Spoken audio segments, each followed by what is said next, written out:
We now come to Tuesday, March 31st, AD 33. You'll remember on Palm Sunday, Jesus had made his triumphal entry into Jerusalem. And then on Monday, he'd made quite the scene, declaring the temple to be not a house of prayer, as it was intended, but rather a den of thieves.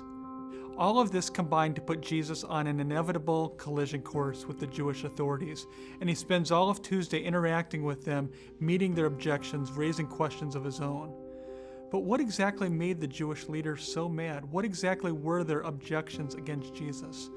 Why precisely was he viewed as such a threat? And at this point in time, before Calvary, what were their options and what was their strategy?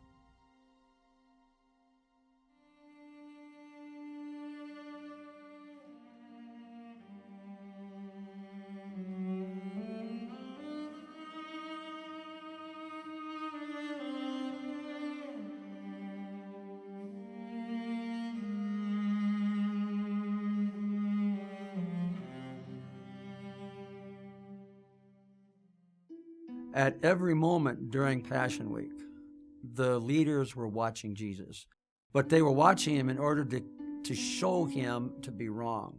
To the Pharisees, Jesus was still the kid from Nazareth, who was to them still a young man. And here was this young man making these absolute claims, and he had never been trained. So Jesus was an uneducated Jewish upstart kid who threatened everything that they knew. When Jesus engineered the house cleaning of the temple, the decommercialization of the temple on Monday, this, of course, was hailed by his Passover pilgrim followers and others. They thought it was great that he had broken the monopoly, at least for one morning or afternoon. Now, this, therefore, put the authorities in something of a panic. Now they somehow have to drive a wedge between Jesus and his followers. Because they really want to get rid of this troublemaker, now also for economic reasons. So they're trying to get Jesus to misspeak himself. And the questions are baited. They can't be answered, really.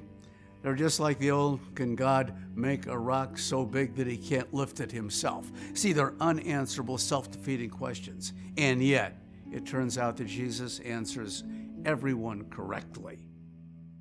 The Jews had some sort of a semi-autonomous status with regard to their internal political and religious affairs. And so as long as things were calm and peaceful, the Romans allowed the Jews a certain amount of autonomy. But at the same point, the Jewish leaders are beginning to feel that there's something that ought to be done in order for things not to spin out of control with regard to the Roman overlords.